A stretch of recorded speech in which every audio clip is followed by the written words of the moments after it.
আমাদের আজকের গল্প শ্রী বিভূতিভূষণ বন্দ্যোপাধ্যায়ের তারানাথ তান্ত্রিক ও লাভাঙার খেয়াঘাট। সন্ধে হবার দেরি নেই। রাস্তায় পুরনো বইয়ের দোকানে বই দেখে বেড়াচ্ছি।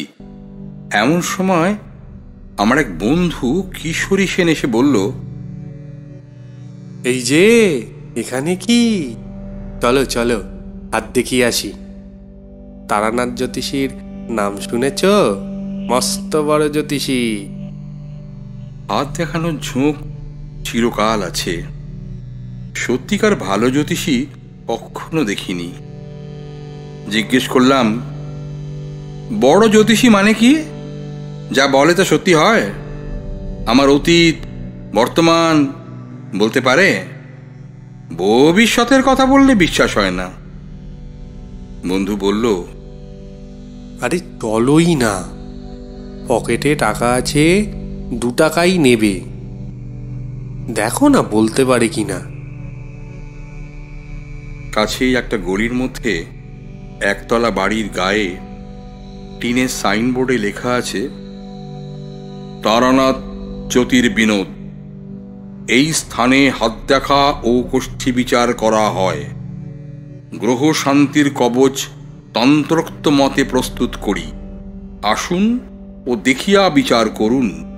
বড় বড় রাজা মহারাজার প্রশংসাপত্র আছে, দর্শনী নামমাত্র। বন্ধু বলল, এই তো এই বাড়িটা। লোকটা বোগাস। এত রাজা মহারাজা যার ভক্ত, তার এই বাড়ি? বাইরের দরজায় কড়া নাড়তেই ভিতর থেকে একটি ছেলে বলে উঠল, কে? কিশোরী জিজ্ঞেস করল, বলি জ্যোতিষী মশাই বাড়ি আছেন? ভিতর থেকে খানিকক্ষণ কোনো উত্তর শোনা গেল না। তারপর দরজা খুলে গেল। একটা ছোট ছেলে উঁকি মেরে আমাদের দিকে সন্দিগ্ধ চোখে খানিকক্ষণ চেয়ে দেখে জিজ্ঞেস করল, কোত্থেকে আসছেন?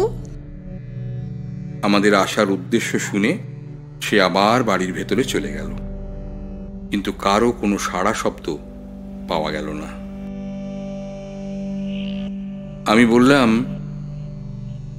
এই ব্যাপার যা দেখছি, তোমার জ্যোতিষী পাওনাদারের ভয়ে দিনরাত দরজা বন্ধ করে রাখে। ছেলেটাকে পাঠিয়ে দিয়েছে আমরা পাওনাদার কিনা দেখতে। আমার কথা ঠিক হলো। একটু পরেই ছেলেটি দরজা খুলে বলল, আসুন ভেতরে।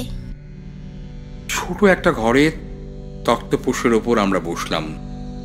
একটু পরে ভিতরের দরজা ঠেলে একজন বৃদ্ধ প্রবেশ করল। কিশোরী উঠে দাঁড়িয়ে হাত জোড় করে প্রণাম করে বলল, পণ্ডিত মশাই আসুন। বৃদ্ধের বয়স 60-62 বেশি হবে না। রং টকটকে গৌরবর্ণ। এ বয়সেও গায়ের রঙের জৌলুস আছে। মাথার চুল প্রায় সব উঠে গিয়েছে। মুখের ভাবে ধূর্ততা ও বুদ্ধিমত্তা মেশানো। নিচের চোয়ালের গড়ন দৃঢ়তা ব্যঞ্জক। চোখ দুটি বড় বড়, উজ্জ্বল। জ্যোতিষীর মুখ দেখে আমার লর্ড রেডিংয়ের চেহারা মনে পড়ল। দুজনেরই মুখের আশ্চর্য সাদৃশ্য আছে। এনার চোখের কোণের কুঞ্চিত রেখাবলির মধ্যে একটু ভরসা হারানোর ভাব পরিস্ফুট। অর্থাৎ যতটা ভরসা নিয়ে জীবনে নেমেছিলেন, এখন তার যেন অনেকটাই হারিয়ে গিয়েছে, এই ধরনের একটা ভাব। প্রথমে আমি হাত দেখালাম। বৃদ্ধ নিবিষ্ট মনে খানিকটা দেখে আমার মুখের দিকে চেয়ে বললেন, আপনার জন্ম 15ই শ্রাবণ 1305 সাল। আপনার বিয়ে হয়েছে 1327 সাল, ওই 15ই শ্রাবণ। ঠিক, কিন্তু জন্ম মাসে বিয়ে তো হয় না। আপনার হলো কেমন করে, এরম তো দেখিনি। কথাটা খুব ঠিক। বিশেষ করে আমার দিনটা মনে ছিল এই জন্য যে আমার জন্মদিন ও বিবাহের দিন এক হওয়াতে বিবাহের সময় এটা নিয়ে বেশ একটা গোলমাল হয়েছিল। তারানাথ জ্যোতিষী নিশ্চয়ই সেটা জানে না, সে আমাকে কখনো দেখেনি। আমার বন্ধু কিশোরী সেনও জানে না। তার সঙ্গে আলাপ মোটে 2 বছরের, তাও এক ব্রিজ খেলার আড্ডায়। সেখানে ঘনিষ্ঠ সাংসারিক কথাবার্তার কোনো অবকাশ ছিল না। তারপর বৃদ্ধ বলল, আপনার 2 ছেলে, 1 মেয়ে। আপনার স্ত্রীর শরীর বর্তমানে বড় খারাপ যাচ্ছে। ছেলেবেলায় আপনি একবার গাছ থেকে পড়ে গিয়েছিলেন কিংবা জলে ডুবে গিয়েছিলেন। মোটের ওপর আপনার মস্ত বড় ফাঁড়া গিয়েছিল 13 বছর বয়সে। কথা সবই তো ঠিক। লোকটার কিছু ক্ষমতা আছে দেখছি। বর্তমানে আপনার বড় মানসিক কষ্ট যাচ্ছে, কিছু অর্থ নষ্ট হয়েছে। এ টাকা আর পাবেন না, বরং আরো কিছু ক্ষতিযোগ আছে। আমি আশ্চর্য হয়ে ওর মুখের দিকে চাইলাম। মাত্র 2 দিন আগে কলুডালা স্ট্রিটের মোড়ে ট্রাম থেকে নামবার সময় 5খানা নোটশুদ্ধ মানিব্যাগটা খোয়া গিয়েছে। লজ্জায় পড়ে কথাটা কাউকেও প্রকাশ করিনি। তারানাথ বোধহয় থট রিডিং জানে, কিন্তু আরো ক্ষতি হবে তা কেমন করে বলছে? এটা বোধহয় ধাপ্পা। যাই হোক, সাধারণ হাত দেখা গণকের মতো মন বুঝে শুধু মিষ্টি মিষ্টি কথা বলে না। মাঝে মাঝে তার ওখানে যেতাম। হাত দেখাতে যেতাম তা নয়, প্রায়ই যেতাম আড্ডা দিতে। অল্প বয়স থেকে সাধু সন্ন্যাসীর সঙ্গে বেড়াতে বেড়াতে সে এক তান্ত্রিক গুরুর সাক্ষাৎ পায়। তান্ত্রিক খুব ক্ষমতাশালী ছিলেন। তার কাছে কিছুদিন তন্ত্র সাধনা করবার ফলে তারানাথও কিছু ক্ষমতা পেয়েছিল। এই ক্ষমতা নিয়ে কলকাতায় এসে কারবার খুলে বসে এবং গুরুদত্ত ক্ষমতা ভাঙিয়ে খেতে শুরু করে। শেয়ার মার্কেট, ঘোড়দৌড়, ফাটকা ইত্যাদি ব্যাপারে সে তার ক্ষমতা দেখিয়ে শীঘ্রই এমন নাম করে বসে যে বড় বড় মারোয়াড়ির মোটর গাড়ির ভিড়ে শনিবার সকালে তার বাড়ির গলি আটকে থাকত। পয়সা আসতে শুরু করলো অজস্র। যে পথে আসলো সেই পথেই বেরিয়েও গেল। হাতে একটি পয়সাও থাকলো না। তারানাথের জীবনে 3টি নেশা ছিল প্রবল: ঘোড়দৌড়, নারী ও সুরা। এই 3 দেবতাকে তুষ্ট রাখতে কত বড় বড় ধনীর দুলাল যথা সর্বস্ব আহুতি দিয়ে পথের ফকির সেজেছে, তারানাথ তো সামান্য গণৎকার ব্রাহ্মণ মাত্র। যা পয়সা করেছিল পরবর্তী কয়েক বছরের মধ্যে তা কর্পূরের মতো উবে গেল। এদিকে ক্ষমতার অপব্যবহার করতে করতে ক্ষমতাটুকুও প্রায় গেল। ক্ষমতা যাবার সঙ্গে সঙ্গে সত্যকার পসার নষ্ট হলো। তবু ধূর্ততা, ফন্দিবাজি প্রভৃতি মহৎ গুণাবলীর কোনোটারই অভাব তারানাথের চরিত্রে না থাকাতে সে এখনো খানিকটা পসার বজায় রাখতে সমর্থ হয়েছে। কিন্তু বর্তমানে কাবলিওয়ালা তাড়াবার উপায় ও কৌশল বার করতেই তারানাথের অধিকাংশ সময় ব্যয় হয়। তন্ত্র বা জ্যোতিষ আলোচনার সময় বা কই? আমার মতো গুণমুগ্ধ ভক্ত তারানাথ পসার নষ্ট হওয়ার পরে যে পায়নি এ কথা খুবই ঠিক। আমাকে পেয়ে তার নিজের উপর বিশ্বাস ফিরে এসেছে। সুতরাং আমার উপর তারানাথের কেমন একটা বন্ধুত্ব জন্মালো। সে আমায় প্রায়ই বলে আমাকে নাকি সব শিখিয়ে দেবে, আমাকে শিষ্য করে রেখে যাবে। লোকে দেখবে তারানাথের কিছু ক্ষমতা আছে কিনা। এতদিন কাউকে তেমন পায়নি, তাই কাউকে কিছু দেয়নি। চন্দ্র দর্শন করতে চাও? চন্দ্র দর্শন তোমাকে শিখিয়ে দেব। 2 হাতের আঙুলে 2 চোখ বুজিয়ে চেপে রেখে 2 বৃদ্ধাঙ্গুষ্ঠ দিয়ে কান জোরে চেপে পিত হয়ে শুয়ে থাকো। কিছুদিন অভ্যেস করলেই চন্দ্র দর্শন হবে। চোখের সামনে পূর্ণ চন্দ্র দেখতে পাবে। ওপরে আকাশে পূর্ণ চন্দ্র, আর নিচে একটা গাছের তলায় 2 পরী। তুমি যা জানতে চাইবে পরীরা তাই বলে দেবে। ভালো করে চন্দ্র দর্শন যে অভ্যেস করেছে তার অজানা কিছুই থাকে না। চন্দ্র দর্শন করি আর না করি, তারানাথের কাছে প্রায়ই যেতাম। লোকটা এমন সব অদ্ভুত কথা বলে যা পথে ঘাটে বড় একটা শোনা তো যাই না, দৈনন্দিন খেটে খাওয়া জীবনের সঙ্গে তার কোনো সম্পর্কও নেই। পৃথিবীতে যে আবার সেসব ব্যাপার ঘটে তাই তো কোনোদিন জানা ছিল না। একদিন বর্ষার বিকেল বেলা তারানাথের ওখানে গিয়েছি। তারানাথ পুরনো একখানা তুলোট কাগজের পুঁথির পাতা উল্টোচ্ছিল। আমাকে দেখে বলল, চলো, বেলেঘাটাতে একজন বড় সাধু এসেছেন, দেখা করে আসি। খুব ভালো তান্ত্রিক শুনেছি। তারানাথ স্বভাবই ভালো সাধু সন্ন্যাসীর সন্ধান করে বেড়ানো, বিশেষ করে সে যদি তান্ত্রিক হয়। তবে তারানাথ সব কাজ ফেলে তার পেছনে দিনরাত লেগে থাকবে। গেলাম বেলেঘাটা। সাধুর ক্ষমতার মধ্যে দেখলাম তিনি আমাকে যে কোনো একটা গন্ধের নাম করতে বললেন। আমি বেলফুলের নাম করতেই তিনি বললেন, পকেটে রুমাল আছে, বার করে দেখো। রুমাল বার করে দেখি তাতে বেলফুলের গন্ধ ভুরভুর করছে। আমি সাধুর কাছ থেকে 5-6 হাত দূরে বসে আছি এবং আমার পকেটে কেউ হাত দেয়নি। ঘরে আমি, তারানাথ আর সাধু ছাড়া অন্য কেউ নেই। রুমালটাতে আমার নামও লেখা, সুতরাং হাত সাফাইয়ের সম্ভাবনা আদৌ নেই। কিছু যে আশ্চর্য না হলাম এমন নয়, কিন্তু যদি ধরেই নিই সাধু বাবাজি তান্ত্রিক শক্তির সাহায্যেই আমার রুমালে গন্ধের সৃষ্টি করেছেন, তবু এত কষ্ট করে তন্ত্র সাধনার ফল যদি 2 পয়সার আতর তৈরি করায় দাঁড়ায়, সে সাধনার আমি কোনো মূল্য দিই না। আতর তো বাজারেও কিনতে পাওয়া যায়।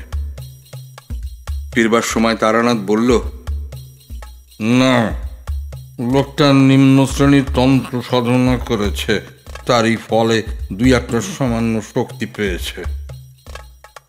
তাই বা পায় কি করে?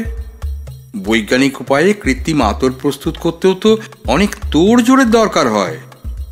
মুহূর্তের মধ্যে একজন লোক দূর থেকে আমার রুমালে যে বেলফুলের গন্ধ চালনা করলো, তার পিছনেও তো একটা প্রকাণ্ড বৈজ্ঞানিক অসম্ভবতা রয়েছে। কন্ট্যাক্ট অ্যাট এ ডিস্টেন্স এর মোটা সমস্যাটাই ওর মধ্যে জড়ানো। যদি ধরি হিপনোটিজম, সাধুর ইচ্ছে শক্তি আমার ওপর ততক্ষণ কার্যকরী হতে পারে যতক্ষণ আমি তার কাছে আছি। তার সান্নিধ্য থেকে দূরেও আমার ওপর যে হিপনোটিজমের প্রভাব অক্ষুণ্ণ রয়েছে, এ প্রভাবের মূলে কি আছে সেও তো আর এক গুরুতর সমস্যা হয়ে দাঁড়ায়।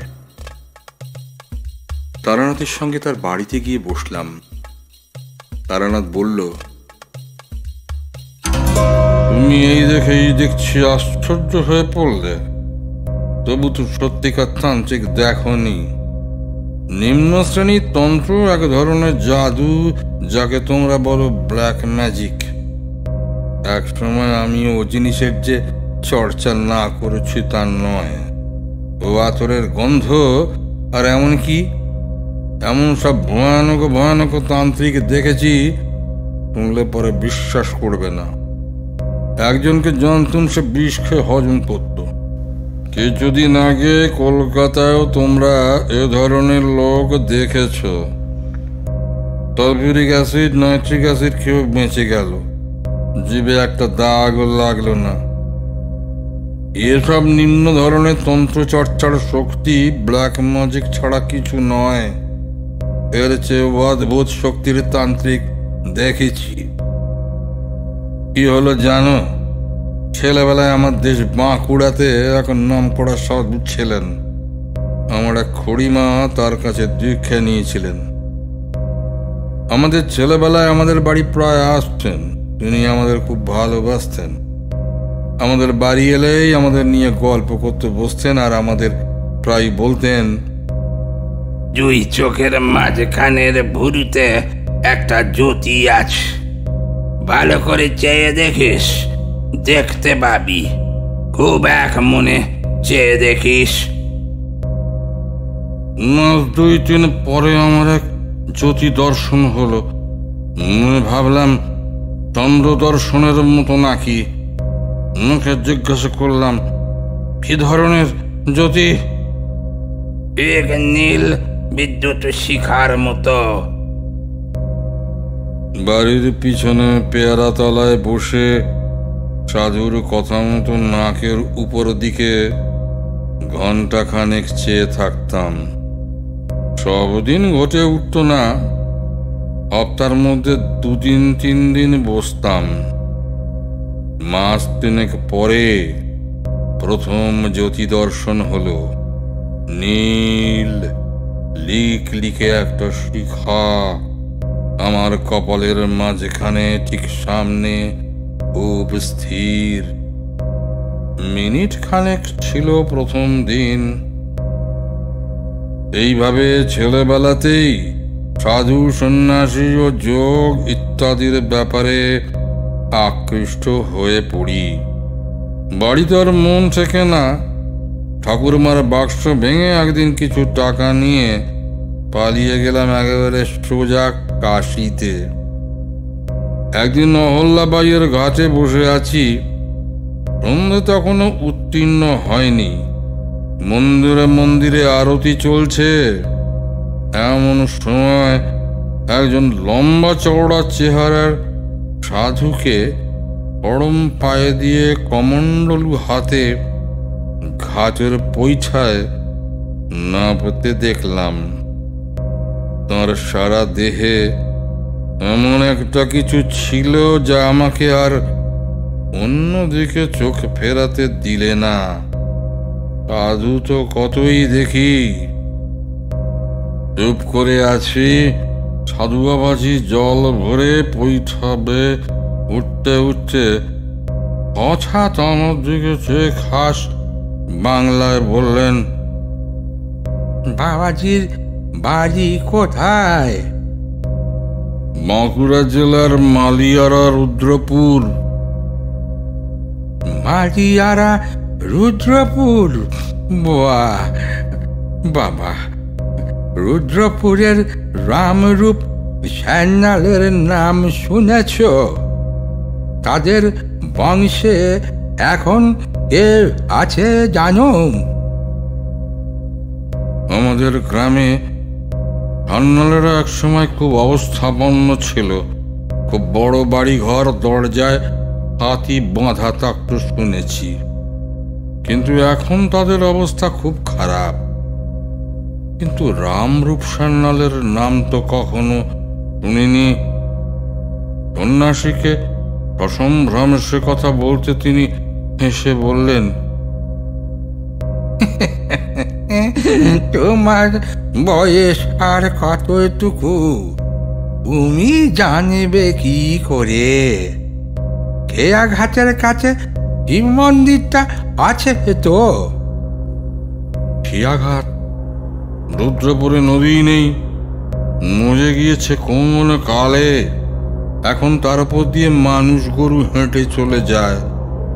তবু পুরনো নদীর খাতের ধারে একটা বহু প্রাচীন জীর্ণ শিব মন্দির জঙ্গলাবৃত হয়ে পড়ে আছে বটে।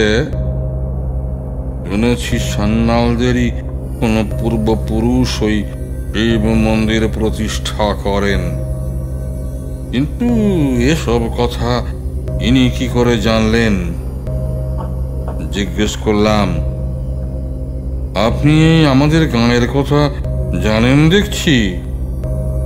সন্ন্যাসী মৃদু হাসলেন। তেমন হাসি শুধু স্নেহময় বৃদ্ধ পিতামহের মুখে দেখা যায়, তার অতি তরুণ অবোধ পৌত্রের কোনো ছেলে মানুষের কথার জন্য। সত্যি বলছি, সে হাসির স্মৃতি আমি এখনো ভুলতে পারিনি। আয় কাছে আয়, বল দেখি। বাড়ি থেকে বেরিয়েছিস কেন? ধর্ম কর্ম করবি বলে? যা, বাড়ি ফিরে যা, সংসার ধর্ম কিছু করে গে। এ পথ তোর নয়, আমার কথা শোন। এমন নিষ্ঠুর কথা বলবেন না। কিছু হবে না কেন? আমার সংসারে মন নেই, সংসার ছেড়েই এসেছি। ওর নাম সংসার ছাড়া নয়। সংসার তুই ছাড়িসনি, ছাড়তেও পারবি নে। তুই ছেলে মানুষ, নির্বোধ, কিছু বোঝবার বয়স হয়নি। যা যা বাড়ি যা, মা বাপের মনে কষ্ট দিস নে। কথা শেষ করে তিনি চলে যাচ্ছেন দেখে আমি বললুম, কিন্তু আমাদের গাঁয়ের কথা কি করে জানলেন বলবেন না? দয়া করে বলুন। তিনি কোনো কথার উত্তর না দিয়ে জোরে জোরে পা ফেলে চলতে লাগলেন। আমিও নাছোড়বন্দা হয়ে তার পিছু নিলাম। খানিক দূরে গিয়ে তিনি আমাকে দাঁড়িয়ে বললেন, কেন আসছিস? আপনাকে ছাড়ব না। আমি কিচ্ছু চাইনি, আপনার সঙ্গ চাই। তিনি সস্নেহে বললেন, আমার সঙ্গে এলে তোর কোনো লাভ হবে না। তোকে সংসার করতেই হবে। তোর সাধ্য নেই অন্য পথে যাবার। যা, চলে যা। তোকে আশীর্বাদ করছি, সংসারে তোর উন্নতি হবে। আর সাহস করলুম না তাকে অনুসরণ করতে। কে একটা শক্তি আমার ইচ্ছা সত্ত্বেও যেন তার পিছনে পিছনে যেতে আমায় বাধা দিলে। দাঁড়িয়ে কিছুক্ষণ পরে সামনের দিকে চেয়ে দেখি তিনি নেই।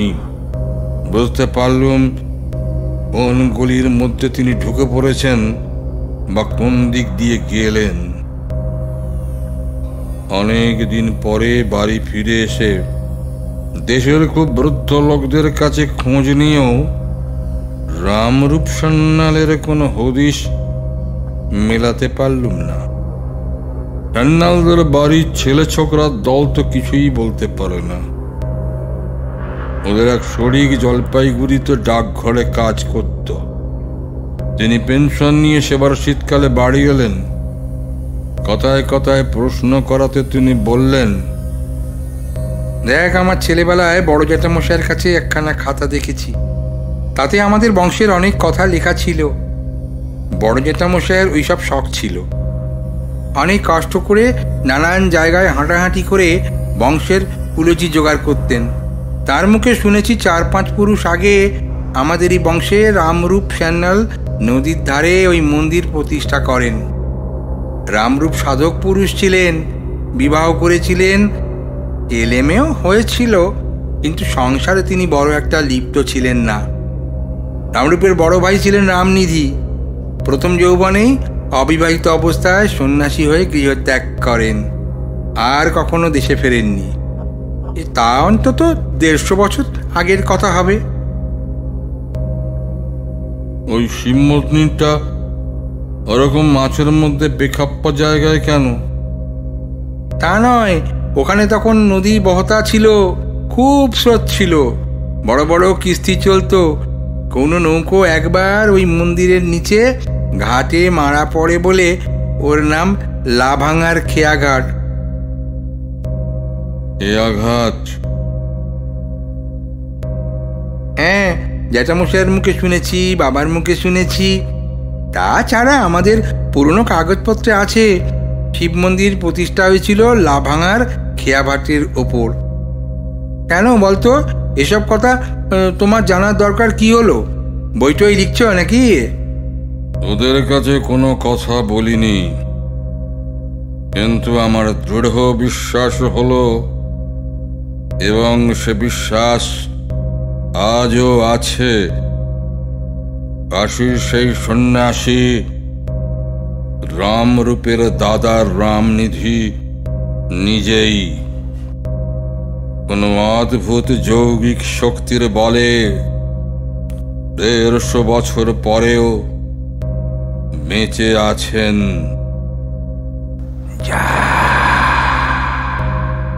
ফিরে